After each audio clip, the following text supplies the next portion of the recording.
Hola y bienvenido, bienvenida al nuevo episodio de Emprendedores Digitales, entrevistas a los mejores referentes del mundo del emprendimiento, negocios digitales y desarrollo personal. Te enseñaremos las mejores estrategias y tácticas para que tú también emprendas con éxito. En la descripción de este episodio te dejo los enlaces a las notas de esta entrevista, donde encontrarás el enlace al invitado, los enlaces comentados en la entrevista y los libros recomendados. También encontrarás el enlace gratuito a mi masterclass Descubre qué hacen los emprendedores que ganan dinero online y son ricos en tiempo, y también a mi famoso pequeño ebook La Guía del Emprendedor Digital, con los pasos a seguir para emprender un negocio online exitoso. Vamos con la invitada de este episodio, Esmeralda Gómez. Esmeralda ha colaborado en Radio Onda Madrid junto a Nieves Herrero difundiendo cultura financiera y en el programa de Antena 3 en Espejo Público junto a Susana Griso. Esmeralda es licenciada en Matemáticas con especialidad en Astrofísica, un máster en Dirección de Empresas y otro máster en Finanzas Cuantitativas. Colabora desde más de una década en el sector de la banca. Ha escrito 4 libros, de ellos 2 relacionados con las finanzas y la libertad financiera. Uno de ellos es ¿Quieres cobrar tu pensión? Es una guía paso a paso para construir tu pensión de jubilación a través del ahorro y la inversión. Y el otro libro es Tu llave a la libertad financiera. De este libro hablamos en el episodio del podcast número 135, Tu llave a la libertad financiera, ingresos pasivos más ahorro. Ahora lo que te pido es que te centres en la entrevista y no te preocupes, que tienes los enlaces a todos los libros y recursos comentados en la entrevista en las notas de este episodio. Así que vamos con Esmeralda. Buenos días, Esmeralda, ¿qué tal estás? Hola, buenas. Un placer estar contigo.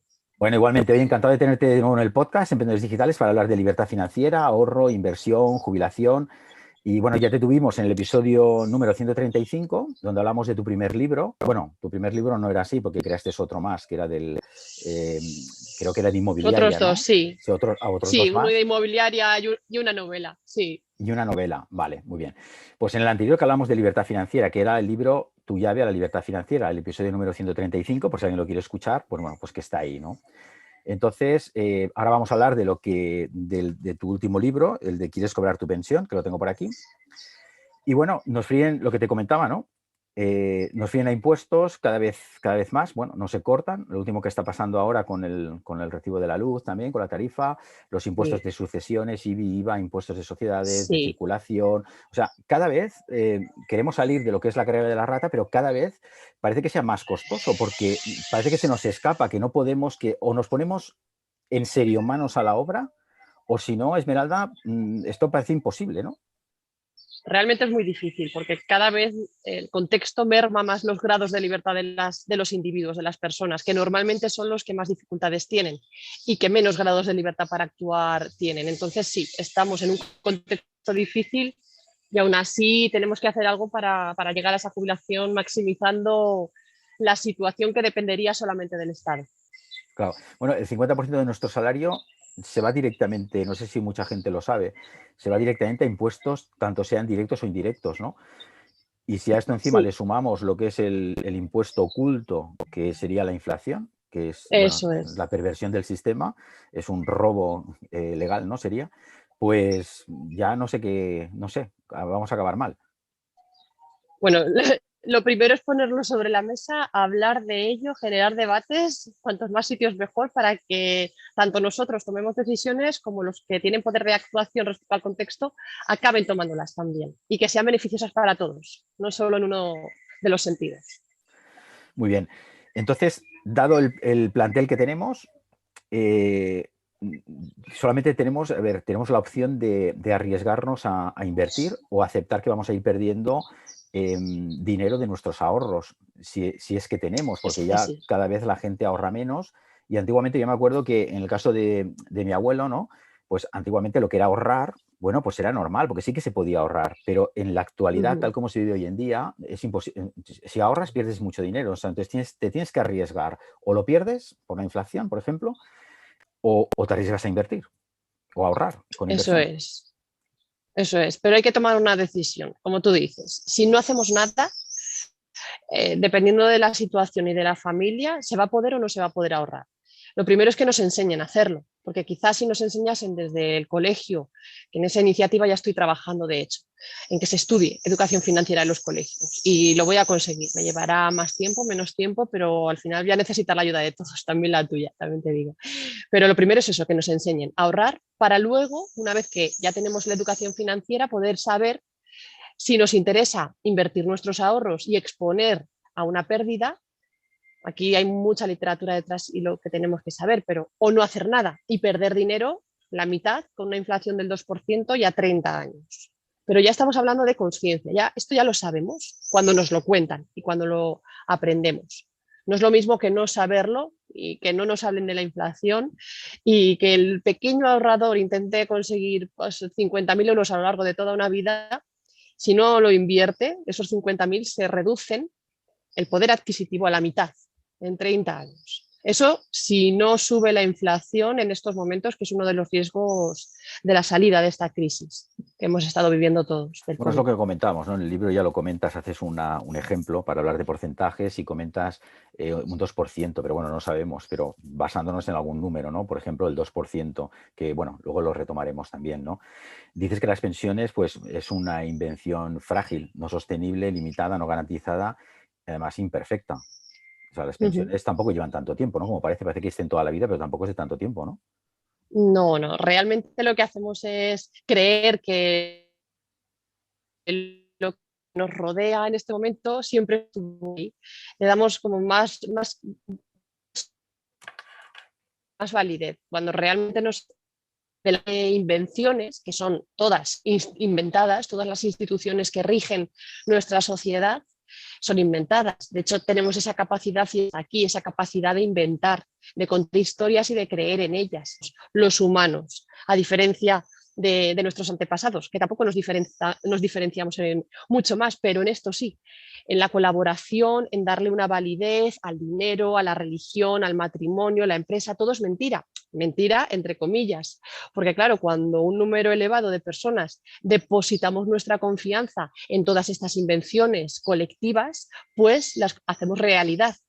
Nosotros ahora intercambiamos cosas por papel cuyo valor intrínseco es cero, el No, es valor que, real del dinero. Antes estaba respaldado por el oro, exacto, pero pero ahora como ya no. eso Ahora ya ya se los acabó. bancos centrales imprimen y es, pues así es como funciona ahora mismo este dinero. Claro, claro, del 70 y pico, no sé qué año era el 70 y pico, que se salió del patrón oro, ¿no? Pues la cosa ha sido ya pues una pasada, Sí, ¿no?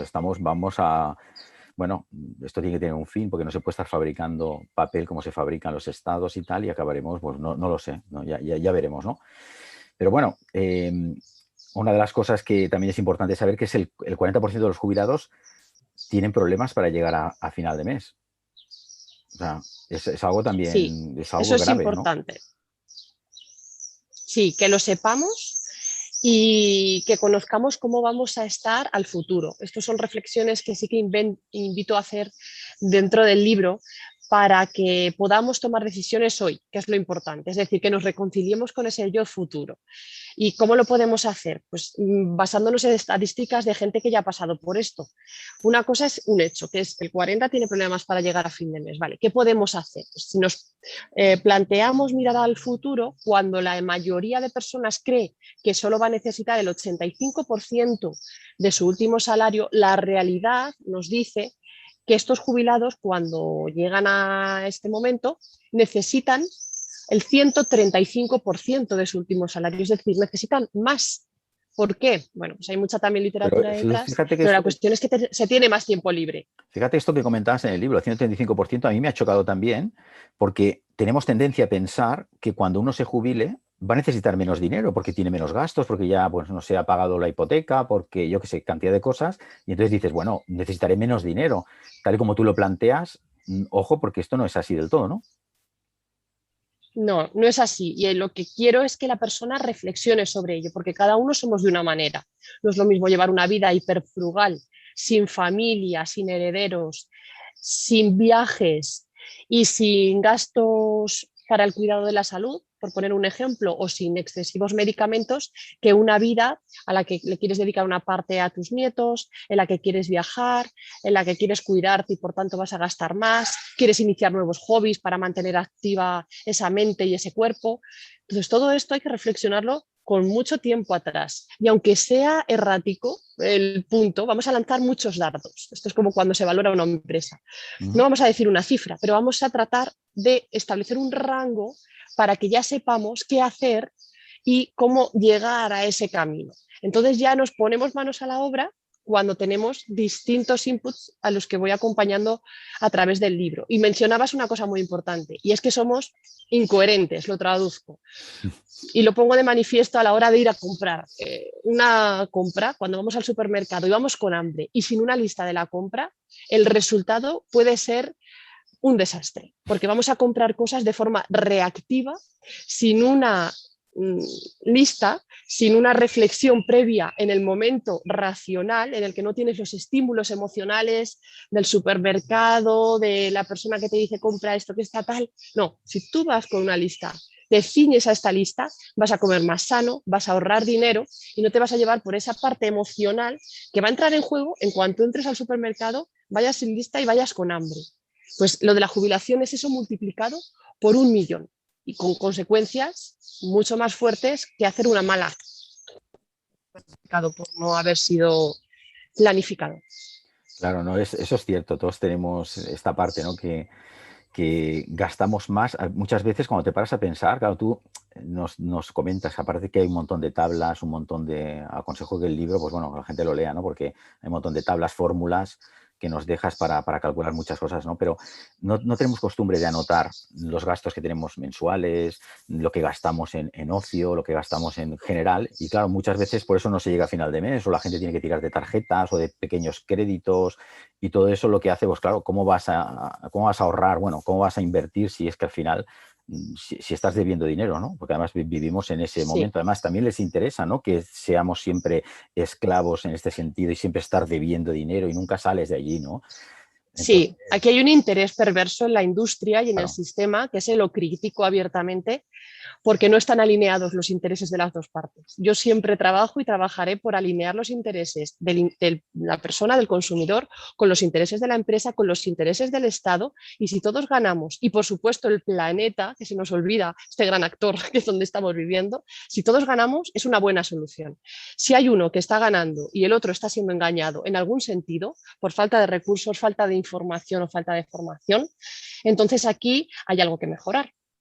Lo ponemos sobre la mesa y lo intentamos mejorar. Eso es lo que intento hacer también en los asesoramientos privados que hago en la guía de la vida.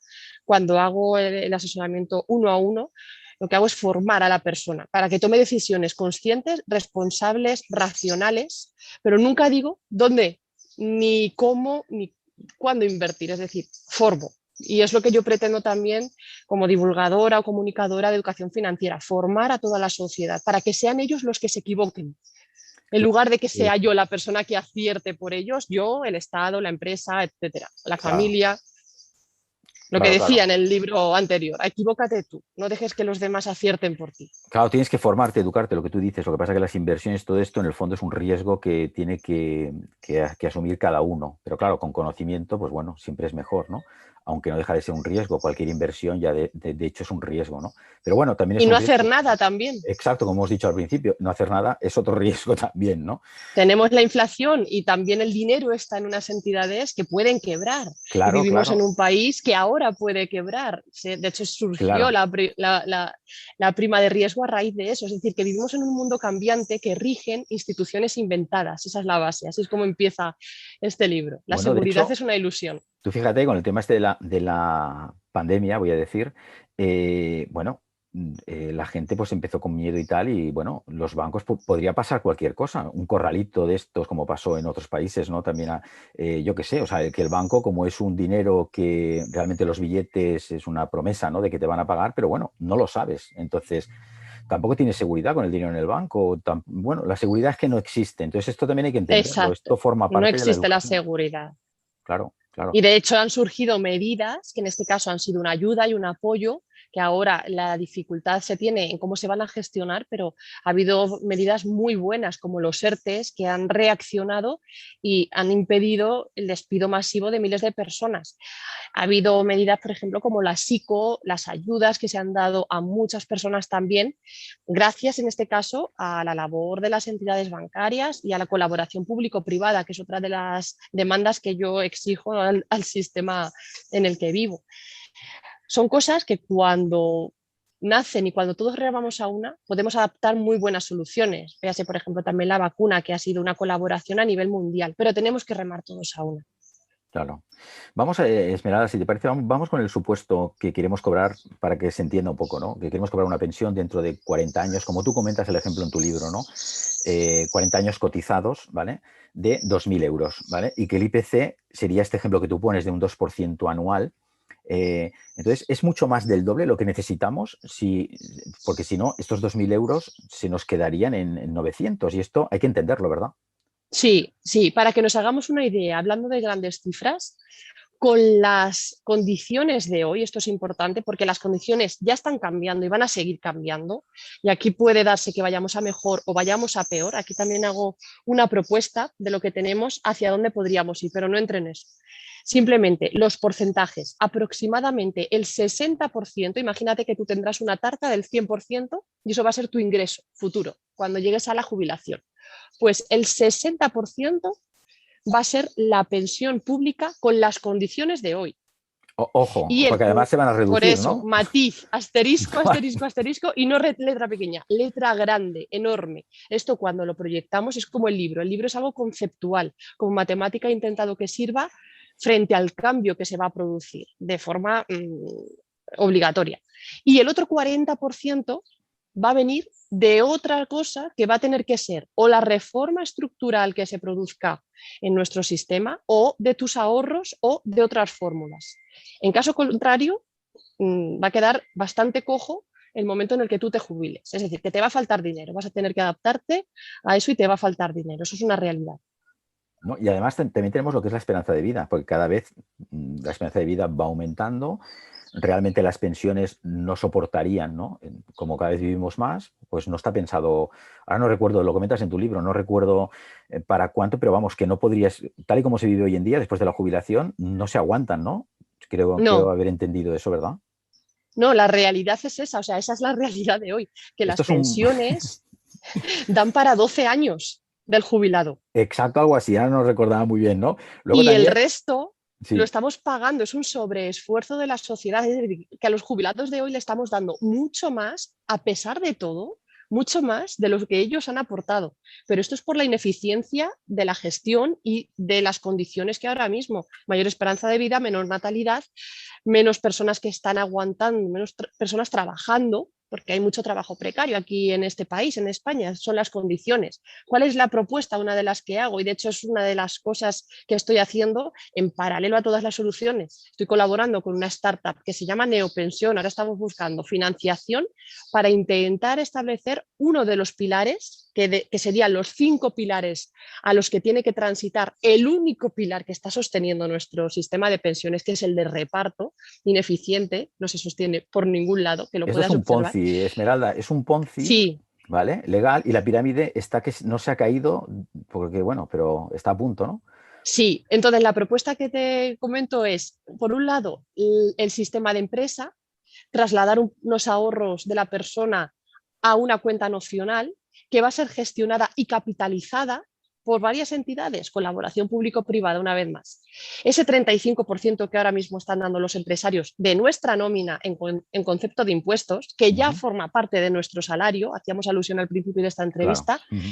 en lugar de quitarlo, cambiar el destino, que vaya también a esa cuenta nocional. Con esto liberamos. Y por otro lado, dos iniciativas que serían como un fondo, que vienen también 25.000 euros por cada nacido, incentivaríamos la natalidad en el país, que se capitalizarían y darían medio millón de euros, que no es mucho dinero, porque la inflación ya digo que actúa, aunque parezca mucho, para cada persona que se jubile en 65 años. Solo estoy invirtiendo 25.000 euros al 5% de interés. Por supuesto que es variable y que hay volatilidad, pero la tendencia es lo importante. Y por eso la inversión es importante. Con esto más o menos y luego el ahorro privado, que es lo que sustenta el libro de Quieres cobrar tu pensión, estamos diversificando, capitalizando y eficientando un sistema que ahora mismo es muy ineficiente. Estoy hablando del Estado. El Estado está muy bien, el estado de bienestar está muy bien, pero hay que aligerar administración, hay que optimizar las pensiones y tenemos que controlar un poco la deuda, porque en sanidad y en educación solo se destina un 3% de los presupuestos del Estado y en pensiones casi el 40%. Muy bien. Esmeralda, de esta tarta que has dicho que el 60% pues, es de la pensión de jubilación y nos hace falta ese otro 40% restante, ¿cómo complementamos ese 40%? ¿Qué porcentaje? Es decir, ¿en qué diferentes tipos de inversión? ¿Cómo lo hacemos? ¿Cómo complementamos ese Vale, 40%? sin contar con esta solución que te he comentado brevemente, ¿Sí? porque esto tardaría en implementarse 10 años en el sistema, podemos invertir en productos financieros y en no financieros. Como tú decías, hay muchas tablas que puedes ver a dónde puedes llegar y con esto ya vas a ver a dónde vas a llegar, pero dónde, en oro, es decir, en materiales, en materias primas, perdón, en oro, en plata. Hay un nuevo activo que son las criptomonedas, hay que aprender también a entrar en ellas y a invertir en fondos de inversión, en gestión pasiva, también activa, si conoces, pero gestión pasiva, fondos indexados, en ETFs. Ten en cuenta que no he mencionado todavía los planes de pensiones, que también los menciono en el libro para que la gente con conocimiento de causa ya decida qué le interesa más, porque hay soluciones con otras características que fiscalmente son más ventajosas. PIAS, por ejemplo, tiene una fiscalidad asociada muy potente. Ahora, bien, cuidado con quién te los comercializa, porque pueden llegar a cobrar comisiones el primer año de hasta un 70%. Entonces, todo esto se puede poner sobre la mesa para que la gente se vaya formando y decida dónde puede invertir. Con aportaciones periódicas desde 50 euros durante todos los meses, durante toda una vida, se puede llegar mucho mejor a la jubilación que sin hacer nada. Hay que tener cuidado, Esmeralda, ahora que has comentado los PIAs y tal, normalmente a veces hay productos financieros que los bancos mismos no te los presentan, normalmente te presentan lo que ellos quieren vender, no lo que tú necesitas a lo mejor comprar, ¿no? Entonces hay que tener, volvemos a lo mismo, hay que educarse, no hace falta ser un especialista en fondos de inversión o en lo que sea, ¿no? Pero al menos una educación mínima sí que habría que tener para saber dónde invertir nuestro dinero, porque si no, ¿qué le damos? ¿La responsabilidad al banco? ¿A quién se la damos? ¿No? Efectivamente, yo aquí, con eso que tú has dicho, es una frase que llevo siempre, la de que me cuestionen a mí, porque claro, todos intentamos vender. Yo ahora mismo, en esta entrevista, ¿qué es lo que quiero? ¿Cuál es mi objetivo aparte también de educar a la gente? Yo quiero vender mi libro, quieres Claro. cobrar tu pensión. De forma subyacente, todos intentamos vender algo. Las tiendas, las personas, puede haber muchos intereses y como digo, los intereses de la venta del libro pueden estar alineados con los valores, con tu sentido a la vida, con todo, pero no siempre es así. Entonces, lo que digo es, fórmate, cuestióname. Intenta también buscar siempre opiniones cuyo interés sea independiente de la decisión que tú vayas a adoptar. Esto es fundamental también. De esta manera creamos una sociedad constructiva, con un pensamiento crítico y propio. Y si coincidimos, será por propia decisión, desde el conocimiento. Claro, tú comentas, es verdad que hay un porcentaje de nuestro sueldo que deberíamos de destinar directamente a invertir. Y claro, como se supone que cada año nos van aumentando el sueldo va aumentando, también es porcentual, es decir, el porcentaje no varía, o sea, cada año invertiríamos más. Efectivamente, debería ser así si los sueldos aumentasen todos los años, que no siempre ocurre. Ya. La idea base, para que la gente se quede con la idea, es que a medida que tú vayas generando nuevas fuentes de ingreso, porque claro, yo no me anclo solo en la esperanza de que te aumenten el salario, yo me anclo en la idea de por qué no nos enseñan también a generar nuevas fuentes de ingreso, a diversificar nuestras fuentes de ingreso. Es difícil, pero es igual de difícil que reducir el gasto. Son las dos palancas, los ingresos y los gastos, lo que tenemos que mover. A medida que aumenta estos ingresos, lo ideal es que el gap que hay, es decir, la diferencia entre lo que ingreso y lo que gasto, siempre sea creciente, siempre. De manera que yo a medida que va pasando el tiempo, a medida que me voy acercando a mi jubilación, que voy cumpliendo etapas en mi vida, pueda destinar más a ahorro y a inversión. Claro, aquí ya entran en juego, por un lado, el aumento de los ingresos y, por otro lado, la vida frugal, la reducción de gastos. Una vez más, ir contracorriente, ir contra el sistema. Y no estoy hablando de no consumir, porque se puede consumir de forma responsable el negocio local, incentivar el país, la ciudad, el pueblo en el que vivas. Lo que estoy diciendo es salirnos de todo aquello que no necesitas, que la industria hace creer que necesitas. Y hablo de experiencias y de productos, porque en realidad eso no está alineado con tu economía, no está alineado con la sostenibilidad del planeta y realmente no está alineado con prácticamente nada, salvo el interés propio de aumentar la cuenta de resultados. Muy bien. Luego, Esmeralda, depende como de la edad que tú tengas, tú pones unas diferencias, no es lo mismo una persona de 30 años que una persona que esté llegando a los 60, por ejemplo, ¿no? Tenemos que tener cuidado también con lo que es las inversiones, los fondos, por ejemplo, es un ejemplo, ¿eh? Los fondos de inversión, bueno, pues que no sean o más agresivos o menos agresivos, con más renta variable o con más renta fija. Tenemos que jugar un poquito con esto, porque claro, ya no tenemos... Es como cuando eres joven puedes fallar alguna vez y no pasa nada, ¿no? Y te puedes remontar, pero cuando ya tienes una edad no puedes estar fallando mucho, porque si no al final te quedas fuera de juego, ¿no? Sí, lo que tú mencionas es una frase muy corta, en realidad hay que formarse. ¿Cómo se haría? Claro, tú no empiezas a invertir hasta que no tienes un colchón financiero. Y ese colchón financiero ahora mismo prácticamente nadie lo tiene. Para eso hay que ahorrar y llegar a un tercio de tu ingreso anual neto. Cuando tú ya lo tienes y puedes pagar el dentista, pagar algo, un imprevisto, una reparación de un coche, sin necesidad de acudir a un préstamo de forma reactiva, porque tú ya tienes tu acumulado ahí, entonces ya empiezas a invertir. Lo que inviertas siempre tiene que ser lo que estés dispuesto a perder. Esto siempre lo diré. Entonces, ¿tú cuánto vas a invertir? Primero lo que puedas. Y cuanto más mejor. Si puedes un 5% de tus ingresos, un 5. Si puedes un 20, un 20. Y eso va a ser automático para que tu emoción no entre en juego, ni cuando suba ni cuando caiga. Luego ya hay un montón de estrategias de inversión que se pueden entrar. Estoy hablando de lo básico. Entonces, tú ahí, cuando a medida que va pasando el tiempo también, esa cartera de inversión que vas a ir construyendo a lo largo de toda una vida, no estoy hablando que esto se haga ni en un mes ni en una semana, para nada, y de hecho no se debe hacer así, y depende también del país en el que te encuentres, no es lo mismo invertir en España que invertir en un país como Venezuela con hiperinflación o en una Argentina. Cada país necesita unas cosas y te tienes que adaptar. Y cada persona tenemos unos conocimientos y una forma de invertir y un perfil de riesgo. Y hablando del perfil de riesgo, pues a medida que te vas haciendo mayor, como tú dices, si todo esto ya lo tienes cubierto, un colchón, diversificación en riesgo, diversificación en ingresos, pues tú vas a ir aumentando el peso en renta fija y disminuyendo el peso en renta variable cuando solo estamos hablando de renta fija y de renta variable, pero a lo mejor también tienes inmobiliario, has comprado oro físico o tienes otra serie de cosas que has ido acumulando, este es el patrimonio que has ido acumulando Claro. y te tienes que informar de todo, del ahorro, de la fiscalidad, de cómo vas a entregar eso a tus herederos y lo tienes que hacer ahora, cuando estés en calma, cuando tengas tiempo, no de forma reactiva. Esa es la invitación, una y otra vez, que leas, que te informes. Hay un montón de contenido gratuito, hay un montón de personas que como tú hacen labores maravillosas, un montón de escuelas que queremos mejorar esos grados de libertad de las personas, pues aprovéchate, vamos a aprovecharnos todos de eso. Claro, claro que sí, Esmeralda. Luego, alrededor del 90% de las personas que tienen mayores de 65 años, lo normal es que tengan una vivienda en propiedad, ¿no? ¿Qué sistemas tenemos para poder obtener liquidez a partir de la vivienda en la jubilación? Porque ahí comentas en el Hay libro que hay muchos, varios sí, sistemas, pero es, digamos, del árbol que comentas la estructura hay dos, ¿no? Sería de sí, los importantes.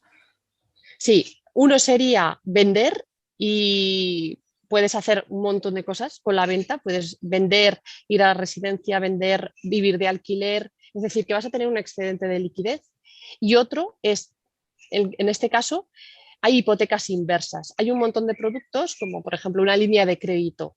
Hay, hay muchísimos productos que tienen mucho detalle, en el libro los menciono todos, debido también a la naturaleza que hay en nuestra geografía, porque somos un país de vivienda en propiedad. Aquí también quiero hacer el comentario de que no es mejor comprar que vivir de alquiler.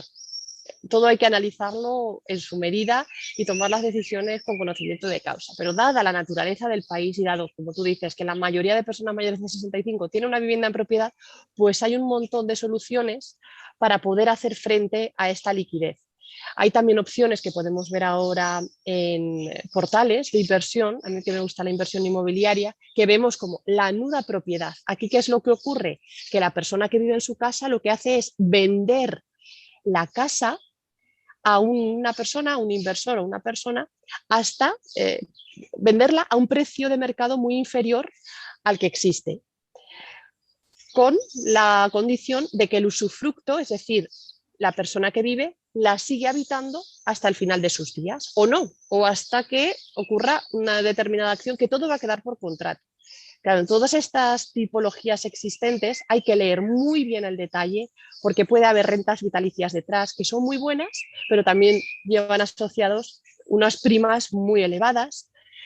Puede haber condiciones respecto al IVA, a las derramas, o sea que todo con Claro. detalle, pero que hay un montón de fórmulas para conseguir liquidez, para conseguir dinero de tu casa una vez llegada la jubilación, que sea un complemento más. Yo había escuchado, Esmeralda, que lo que son las hipotecas inversas, que a veces te venden, digamos, los bancos, que no era muy rentable ese tipo de una hipoteca inversa.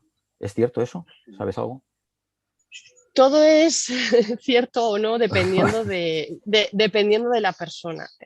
Las condiciones en general, puede haber otras que sean más ventajosas, pero es un producto que por existir es una opción que hay que valorar. Claro. No, y también el Y en momento que función estamos de viviendo depende, porque las cosas eso, cambian, nada es estático, eso ¿no? es.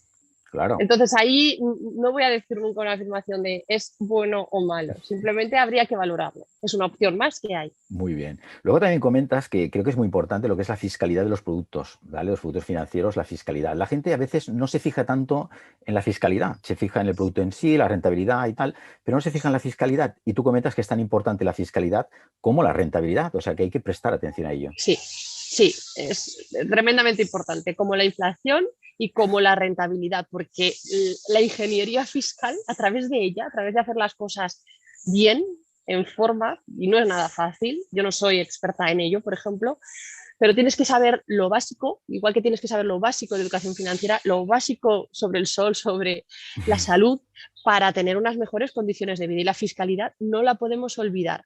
La cuento de una forma muy sencilla. Lo básico es que por todas las ganancias tú siempre vas a pagar impuestos, que ahora mismo están desde el 19% de la ganancia, de la rentabilidad, del rendimiento obtenido.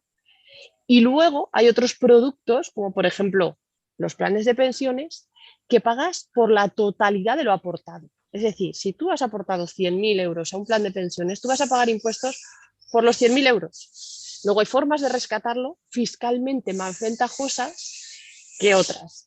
Pues todo eso lo cuento también en el libro. Y hay que tenerlo en cuenta para tomar decisiones con conocimiento de causa.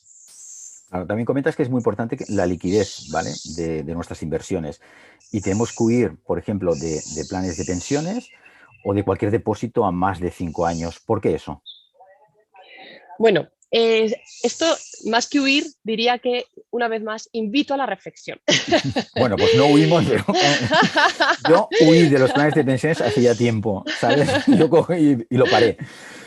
Y me di cuenta, ¿no? Bueno, no vamos a hablar de esto ahora, pero... no. La cuestión es que si ocurre cualquier evento dramático, inesperado, y la vida es así, es inesperada, no tenemos toda la información, tener liquidez, es decir, poder deshacer tus inversiones en un momento determinado, estar en un mercado líquido y profundo, es decir, que haya mucha gente para que tú puedas vender lo que tengas, pues desde mi punto de vista es una ventaja competitiva a la hora de elaborar tu patrimonio. ¿Por qué? Pues precisamente por esto, porque siempre me gusta ponerme en los casos extremos. Hay que tener siempre cubierto el extremo de una inversión, de una casa, de cualquier cosa, siempre el extremo. Y luego a partir de ahí encontrar cuál es el punto para que tú te sientas cómodo, para encontrar ese punto con tu aversión al riesgo. Pero el extremo hay que tenerlo cubierto, porque el caso de extremo te puedes ver en una situación mala y todos nos podemos ver con situaciones extremas a lo largo de una vida. De hecho, todos seguro que hemos pasado por lo menos una. Entonces, los productos líquidos siempre te van a dar esa ventaja competitiva. Muy bien. Bueno, Esmeralda, estamos llegando ya al final, ¿eh? A ver, lo interesante aquí es el libro. A mí me ha encantado porque a mí me gusta todo esto. Me tengo que educar financieramente. Bueno, de hecho, hace ya un tiempo que lo voy haciendo. Nunca se acaba de aprender. yo creo que es muy importante ya no para los emprendedores, es que es importante para todo el mundo, porque es algo que lo necesitamos. Lo hemos comentado al principio del episodio también. Y recomiendo mucho este libro porque hacen falta este tipo de libros, ¿vale? Justamente esta labor de editar estos libros, que la gente entienda que es muy importante. Todo esto que hemos comentado, lo que pasa, claro, esto es una entrevista, pues que claro, es muy pequeña, no podemos aquí, la gente lo que tiene que hacer es coger el libro, este que tenemos aquí, ¿vale? El de Esmeralda, y bueno, ahí estoy con el de este, vale. Bueno, y lo tienes ahí también tú, ¿vale? Compartimos. Es muy interesante. También Esmeralda tiene el otro libro, Tu llave a la libertad financiera, lo recomiendo, pero ya no solamente recomiendo los libros de Esmeralda, hay una selección por ahí de libros de inversión que yo creo que todo el mundo debería de hacer este ejercicio de leerlos. Y luego, bueno, como lo que decíamos, ¿no? La inversión es un riesgo, uno tiene que ser mayor de edad, ¿vale? No, porque si no hay mucha gente por ahí, que yo a veces lo comento, ¿no? Que son como un poco como niños pequeños, ¿no? O sea, no, hay que coger las riendas. Yo invierto, yo aprendo, yo me la juego y yo gano o pierdo. Las inversiones a veces se gana, a veces se pierde y otras se aprende, ¿no? Es que, no sé, es para dar este toque final, ¿no? Esmeralda, ¿qué más me podías decir así para la gente que nos está escuchando? Es una planificación a largo plazo, es decir, que la pérdida y la ganancia realmente la estamos mirando en un plazo muy largo, con lo cual no es aconsejable mirar en el corto plazo y observar las decisiones que sean con independencia del resultado. Lo dejamos ahí para que la gente ya se pique e invierta y planifique en el largo plazo, que es lo importante, sobre Claro todo. que sí. Bueno, Esmeralda, te voy a pedir que nos recomiendes un par de libros, si quieres, de inversión o de lo que tú quieras, ¿vale? Para las personas que nos están escuchando, un par de libros, los que tú te vengan a la cabeza ahora. Vale, bueno, pues uno de los últimos que me he leído, que estoy recomendando y que me encantó porque invita a reflexionar, es La vida de 100 años, que al menos ha ganado un premio No Square. Y uno de los que me leí hace no mucho, porque ahora me estoy leyendo varios de montaña que también son muy interesantes, pero alineado con esta temática, Los principios de Ray Dalio. Ah, vale, ya sé cuál es este libro, muy bueno. Muy bien, perfecto. Muy bien, pues Esmeralda, luego en mi página web, ¿vale? En josemiguelgarcia.net, en las notas del episodio, pues dejaré los enlaces de estos libros que nos ha recomendado, enlace a tu página web. Y bueno, darte las gracias, ha sido un verdadero placer estar contigo otro día más y espero que cuando vuelvas a publicar otro libro, volverte a traer al podcast para seguir aprendiendo también de ti. Gracias a ti por la labor que haces de educarnos a todos también. Así que un placer. Gracias a todos por escucharlo. Muchas gracias y un abrazo, Esmeralda. Chao. Un abrazo. Chao. Bueno, pues espero que te haya sido muy interesante esta entrevista con Esmeralda y que este episodio te ayude a construir tu pensión de jubilación a través del ahorro y la inversión. En los comentarios cuéntanos qué te ha parecido esta entrevista, qué frase o tip te ha hecho un clic y danos tu opinión. También puedes compartirlo en Instagram y mencionarnos a los dos, a Esmeralda con @esmeralda_gl y a mí @josemiguelgarcia_ y así comentaremos y de paso lo pasaremos bien. Nos vemos en el siguiente episodio de Emprendedores Digitales. No te olvides suscribirte y darle clic a la campanita para no perderte ninguna de las entrevistas que están por venir. Un fuerte abrazo y hasta pronto.